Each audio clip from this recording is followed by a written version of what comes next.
And then right next in the middle there is Margaret Hitchens, Lovely and that's who we call this session after. Jan Lyons Albert. Margaret came here in 1956 from England. She came for 1 year. And we've had her all these years. I was only 8 years old when she came.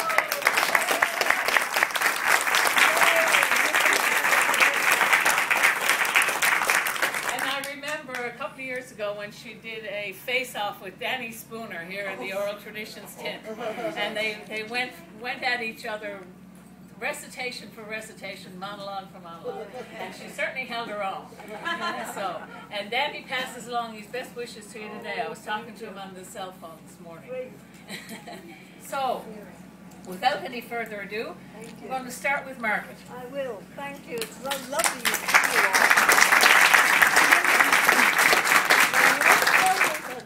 I hope you can. When I started doing this, which was at a festival of storytelling, about 6 or 8 years ago, maybe a bit more, because you know how time gets squashed. My objective was to keep alive the English music hall things, as in Albert and the Lion, and Sam Small, and these kinds of activities, because I didn't want them to be lost. I felt really strongly that they were, if nobody did it, or brought it back into the community, we would lose it. And in fact, when I was over in England a couple of years ago, I went to stay with a friend whose son-in-law comes from the north of England, which is where the accent comes from.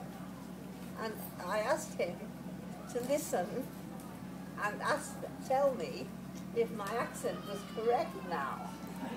And he listened, and he said, you're okay, but he said, it's a bit old-fashioned. And then he said, I've never heard that before. Can you imagine, in England, haven't heard of Albert and the Lion?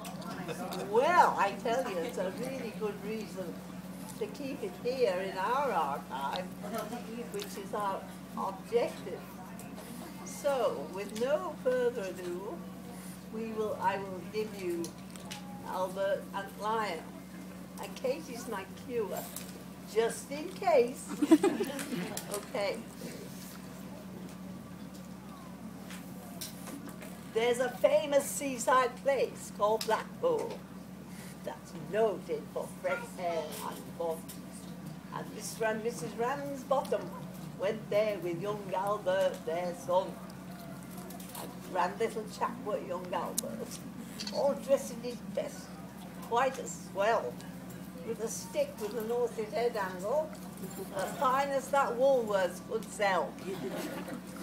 They didn't think much of the ocean. The waves, they were fiddling and small. There were no wrecks, and nobody drowned. In fact, nothing to laugh at all.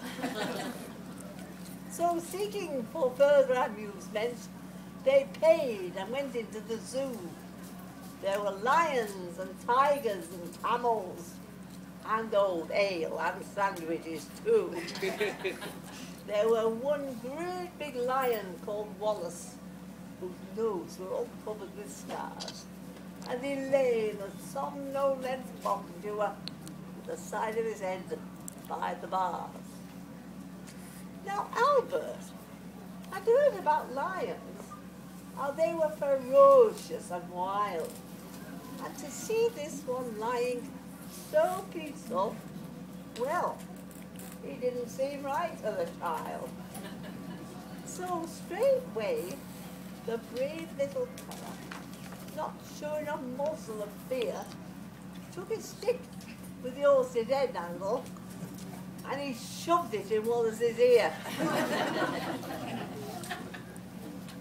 You could tell that the lion didn't like it. But giving a kind of a roll, He took Albert in cage with him, and he swallowed the little lad whole.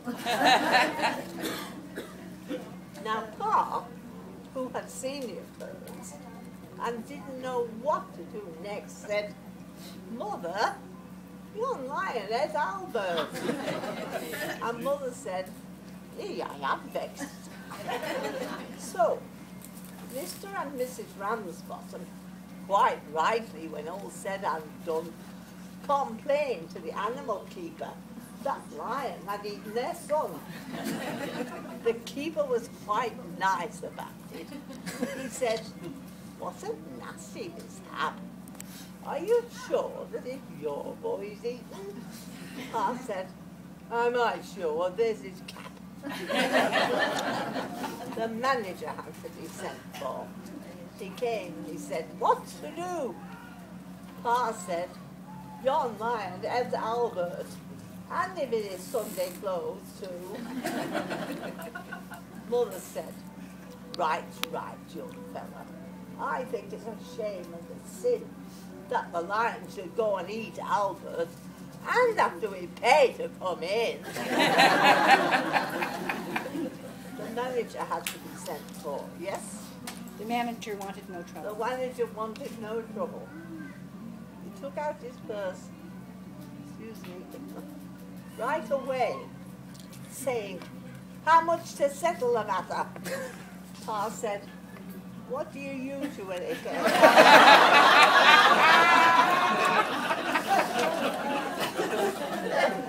But Mother had turned a bit awkward when she saw where her Albert had gone. And she said, "No, someone's got to be summoned." So that was decided upon. So off they went down to the police station in front of the magistrate chap. And they told him what happened to Albert, and they proved it by showing his cap.